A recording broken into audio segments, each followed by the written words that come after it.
Hey there, everyone at Christ South. Jeff Taylor here, your community minister. Hope you guys are having a great week.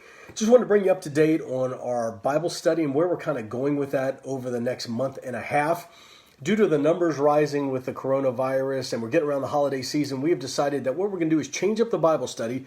We're going to still have something on Wednesday nights on Facebook, but it's not going to be Facebook Live and it's not going to be a Bible study. It's going to be more of like a 5 to 10 minute just devotional that you can listen to or watch at any time, kind of a devotion on demand, but we'll put it up on Wednesdays. Now, we're doing it tonight. Next Wednesday, which is the Wednesday before Thanksgiving, we'll skip that one. Maybe you're with families or you're just getting ready for Thanksgiving Day. And we'll pick it up after Thanksgiving. And actually, after that, till the end of December, what we're going to do is basically on Wednesday nights have a short Advent devotional as we go through the season of anticipation, season of hope, getting ready, of course, for the birth of Jesus on Christmas Day. So that's what we're going to do. We're going to make it a Wednesday night kind of just devotion check-in and give you guys kind of some thoughts of what's going on in my world as well as the world around us. So that's what we're going to do. So for tonight, I want to go to this book that I've been using a lot of times with a lot of things. It's called Ignite Your Faith. And I actually use it when I do the devotions for the Providence High School football team. That's why, well, that's not really why I have this gear on, but it's just the way I got kind of got dressed today and put this on, so I'm kind of casual today. Anyway, I used it today when we met as a staff for Christ South with Pastor Matt, Amy, and Sully, and I wanted to read it to you guys because I think it's kind of appropriate for where we're at. And it basically is entitled From Disappointment to Reappointment. And the verse it focuses on is John 21:17. And it said this, He said to him the third time, Simon, son of Jonah, do you love me? Peter was grieved because he said to him the third time, do you love me?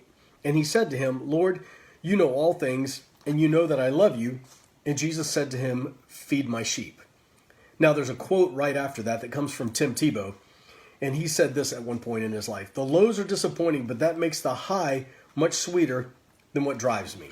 Let me read that one more time. The lows are disappointing, but that makes the high much sweeter. That's what drives me. And here's what the author wrote when we talk about from disappointment to reappointment. Sometimes the crystal bowl of life is not just broken, it's shattered, completely ruined and beyond repair. Barring a miracle, our frantic efforts to fix it will be a waste of time and energy. Life often leaves us in irreparable situations. When this happens, we experience a wide array of emotions ranging from anger and loss to emptiness and disappointment. Now, you may have been climbing the company ladder when you suddenly found yourself on the wrong end of the corporate downsizing. Or perhaps you were an athlete giving your all when you blew out a knee, dashing your chance for that athletic scholarship. Whatever the reason in life, you may now find yourself having to deal with disabling disappointment and perhaps even despair. If so, there is a solution for your situation. Often our faith is reinforced light in the middle of disappointment. Disappointments are an inevitable part of life, but even these letdowns can produce positive results. God may be using them to reinvent you. This is exactly the business God is in, the business of turning disappointments into reappointments. Sometimes doors close, failures come about, and disappointment can be the greatest avenues to a blessing. Because of his own failure, Peter was more than a little disappointed. He was devastated, crushed, and humiliated. After faithfully following Jesus for more than 3 years, Peter, in a moment of weakness and cowardice, denied him, just as Jesus had predicted, not once, not twice, but 3 times. And once Jesus had been crucified, Peter felt as if his life were over, that there was nothing left for him to live for.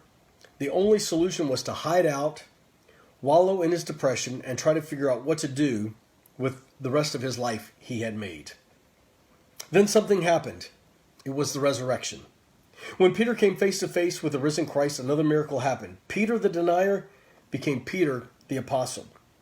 Christ forgave him, healed him, and reappointed him to something greater. On the shores of the Sea of Galilee, Jesus gave Peter a new assignment.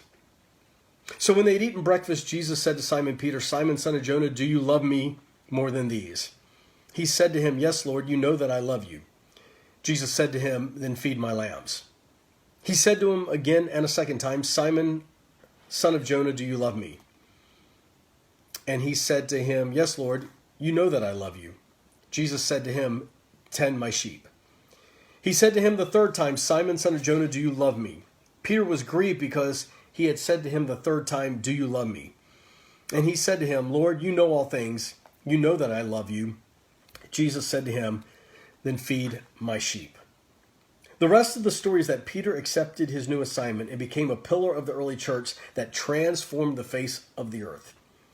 Just as he did with Peter, whenever we allow the risen Christ to touch our areas of profound disappointment and letdown, he will reappoint us to something greater. And there's a prayer that's written at the end of this, and it's a simple one.